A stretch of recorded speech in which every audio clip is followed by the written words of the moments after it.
Disguise my voice how? Like, how would you like me to talk like this? Not like that. Not like that, no. Batman. Batman.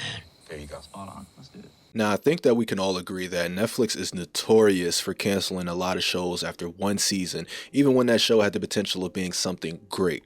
Shows like The Society, 1899, Catla, and Chambers are some of the ones that immediately come to mind when I think of shows that I personally watched and enjoyed that are never going to continue. So I'm saying all of this because at this point I'm almost scared to start a new Netflix original, or at least get invested into them. And with that came a fresh idea. Why not try to find a cool new show that seems like it'll go on as long as the creators want it to? Which is not a fresh idea, I'm actually being sarcastic when I say that, but you'll start to catch on to my humor as I continue to talk. So as I was scrolling through my Twitter timeline one day, I saw a sponsored tweet by Netflix promoting season 3 of Outer Banks, a show that I knew of, but based on the title card and the name of the show, I felt as if it wasn't going to be for me at all. I got serious Siesta Key vibes from everything I heard and seen of it, which I'll just say isn't my cup of tea, or I guess my cup of Starbucks would fit better in this scenario. But instead of being a judgmental procrastinator, I decided to give the show a shot, and I'm gonna be real with you guys, boy was I wrong. Now don't get me wrong, I would classify Outer Banks as a teeny bopper show, but teeny bopper shows can still be good, especially ones like this that seem to be telling a real story.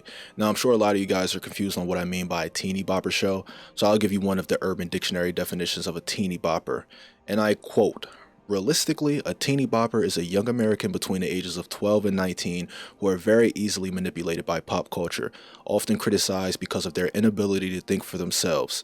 Teeny boppers also have a bad reputation for doing whatever pop culture tells them to do to fit in and be cool or down with it." I should point out that this definition was written in 2006 as well, which is why they use the term down with it. But yeah, I mostly agree with that definition, so putting two and two together, a teeny bopper show would be one that's geared towards that crowd of people. Usually these types of shows have a lot of cringy and corny moments, semi-decent acting at best, very clear-cut good and bad guys, awful effects and CGI for the year it was out, and the main cast is usually filled with characters that feel like a parody of what adults think teens are like, as opposed to more realistic adaptations. Oh, and I almost forgot the main staple of a teeny bopper show: actors and actresses who are usually in their mid to late 20s that look like they're in their mid to late 20s but are playing teenagers. Now, even though Outer Banks definitely suffers from some of these things, it excels in other ways that helps propel it past your average teen drama show. So what exactly is Outer Banks? Well, for those that are unaware, it follows the story of this group of kids who are viewed as outcasts on the coastal line they live on. The main divide in this story are the Kooks, which are an upper class wealthy people, and Pogues, who are a lower class everyday citizen. Now you have John B, and yes, they call him John B, they extenuate and add the B. You have John B, the prototypical main character who lives on the island by himself after his father was lost at sea looking for treasure that his friend group is now trying to find. JJ, his best friend, who's your average loose cannon character. Pope, your average smart but pretty geeky character. And Kiara, your average rich kid who doesn't vibe with rich kids, so she hangs out with the lower class kids character. Oh, and Sarah, who's just the average rich kid character. Now when I'm describing the characters, understand that this is just how they're presented to you. Even John B, who narrates the beginning, describes them the way I did, but in a much more detailed way. As the show goes on though, the layers do start to get peeled back, and these people go from being roles played by actors to legitimate characters, which is often lost in teen dramas. Which leads to my favorite part of the show in general, and that's just the group itself. They have this charm to them where they feel like a group of friends that really exist, to the point where you wouldn't be surprised if these actors actually grew up together. And with a show like this that leans heavily on our love for the group, they knock it out of the park, where even in scenes that are just meant to pass time to transition into another are enjoyable because of the dialogue between the group. Not only that, but the actors here are doing a really good job of playing teenagers. Even though I will say that being 16 threw me a little bit off, luckily they don't harp on a specific age too much. There's a lot of moments in this show where you'll be scratching your head as to why characters react in a certain way, but when you realize, oh, they're 16, it makes all the sense in the world. Now, I feel like that's enough spoiler-free talk for now, because this show is 2 seasons long, 10 episodes each, 20 hours of content. So if you were waiting on my recommendation or not, I definitely think it's worth the watch. It has good writing, good acting, a solid story is being told, and the chemistry between the friends we have in this show are worth the price of admission alone. So now that that's done, let's get into season 1. So season 1 of Outer Banks, where do I start? Well, I guess I should start with the plot. Season 1 basically is one long treasure hunt. John B's dad died looking for this treasure to end all treasures, and because of that, John has made it his goal to finish what his dad started. As far as his friends go, they don't have much stock invested in it first outside of just wanting to get rich and helping John. Now, as you can imagine, they aren't the only ones looking for this treasure, and they have multiple hurdles preventing them from reaching their goal.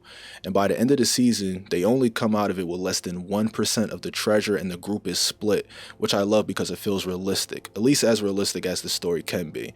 I mean, we're talking about 16-year-olds trying to find a $400 million treasure alongside upper-class psychos and cartel gang affiliates. On paper, their odds were pretty slim, even with John B's father leaving breadcrumbs. But I don't know if it's just me, but this whole treasure just feels like a plot device, meaning it's just there to help carry along the real story.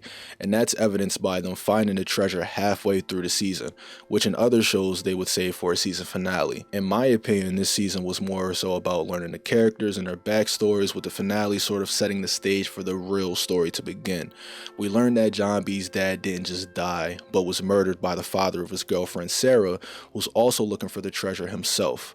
We learned that JJ's loose cannon behavior is kind of a side effect of his father's mental and physical abuse that led JJ to a moment where he stole $25,000 from the local drug dealer and spent it all on a hot tub and other material things, and even a moment where he contemplated taking out his father. We learned that Kiara is basically a socialist hippie. Sorry if those two things kind of go hand in hand, I'm not too familiar with hippie culture nowadays.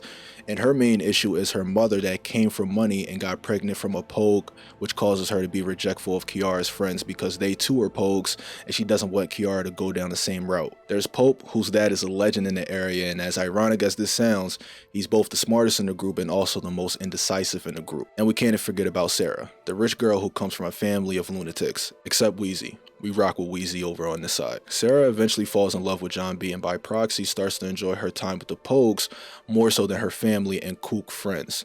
And once she realizes her dad and brother were out here moving devious, she realizes the Pogues are about as close as a real family as she'll get.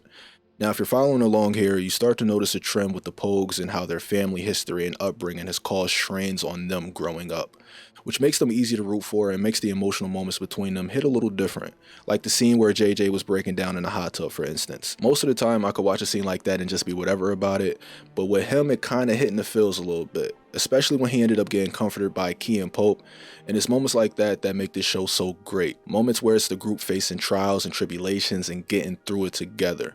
Now, this show isn't without its faults, however. It is a teen drama show after all, and I feel like it's impossible for these type of shows to be flawless. Even the legendary ones like Degrassi have shortcomings, but I'll get to that when I run the gauntlet and review that whole series. But back to Outer Banks.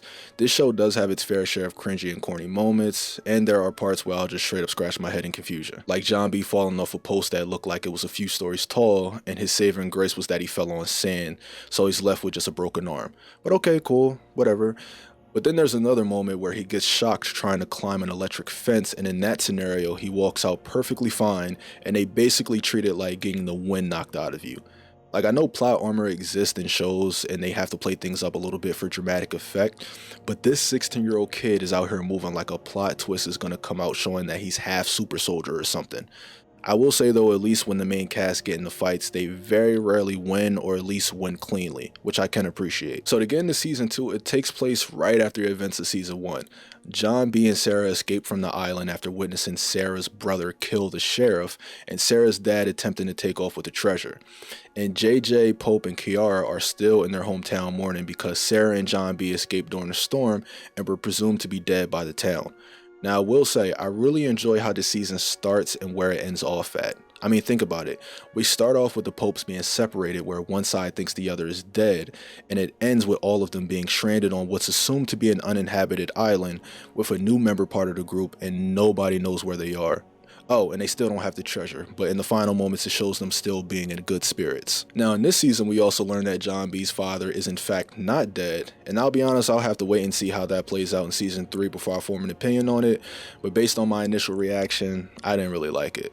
We also learn that Pope is related to the man who buried the treasure that everyone is scrambling for, and the treasure itself seems to just be scratching the surface on what everyone is really after. We also got a very brief relationship between Kiara and Pope that looked like a textbook example of looks good on paper, but works out terribly in person. And I'm glad it didn't last very long because I think this group works best when it's kept at a platonic level, outside of John B and Sarah, because she came from the outside, so it kind of works better and they actually feel like characters with real romantic chemistry as opposed to Kira and Pope, who had little to none of it. But I do appreciate the writers for trying it and also being quick to realize, yeah, that ain't it, Chief. I also like the addition of Cleo in the group, and I think she'll bounce off the others pretty well. Also, the story itself through season 2 was pretty insane. Sarah and John B escape to another island. Find out that it's the same island her dad stashed the gold. They then put together a heist with a few locals to steal the gold while her dad and brother are transporting it. Steal it successfully, but Sarah ends up getting shot by her brother during the heist, and before they could leave the local island, the cops found the gold, returned it to her dad, and her and John B escaped back to their home island before getting caught. Also, one of the locals that helped them was Cleo, who ended up stranded with the Pogues at the end of the season. Now back home, Key, Pope, and JJ get a text from John B showing that he's still alive, which sends them on a hunt to clear his name because back home Sarah's dad framed the murder of the sheriff on him. Through this hunt, they find out how devious Sarah's dad is, and every time they almost get it figured out, they end up back to the drawing board. And around episode 4, while they're still searching, they come across Sarah and John B, who made it back home, reuniting the group. Afterwards, John B finally gets caught by the cops, and after the whole town was searching for him, he then gets freed after Sarah's dad's devious activities start to catch up with him and the cops find out, which leads to him taking the blame for everything and attempting to remove himself from the population in front of everybody. John B, who found out her dad is the one who took his dad out, showed no sympathy afterwards, which led to her distancing herself from him and going back to young Toppy. We then find out Pope is related to the person who buried all these treasures, and through that we meet a paraplegic demon named Carla, who offered to help fully clear John B's name in exchange for a key that unlocks an ancient relic cross that's said to have a robe in it with healing powers. The Pogues end up finding the cross themselves, but Carla ends up stealing it from them, and Sarah's brother ends up stealing it from Carla. The story concludes with Sarah being forced on a cargo ship with her family, where come to find out her devious dad is still alive and now has the gold and the cross. But the Pogues were able to stow away on the ship before it left, and they conduct a rescue mission, saving Sarah with the help of Cleo, who just happened to also be working on the ship. And they end up leaving on an emergency lifeboat, escaping to a deserted island. The show ends with Carla going to meet with John B's dad, who's still alive, asking her to help his son. So yeah, things seem to only be getting more interesting, and I'll be honest, I can't wait to see what happens in season 3.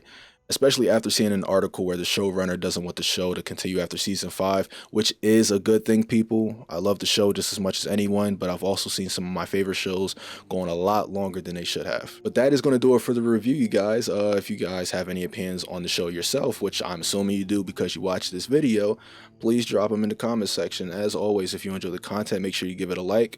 If you have any more shows to recommend, please put them in the comment section. I definitely will be putting out a season 3 review, maybe the day after it comes out. I don't know how long the season is going to be. Hopefully it's probably just going to be another 10 episodes. If that's the case, I could probably get out a review maybe like a day or two after. I definitely want to sit on it for a little bit after it comes out though, so I guess we'll have to cross that bridge when we get there. But until my next video, I will see you guys when I see you guys.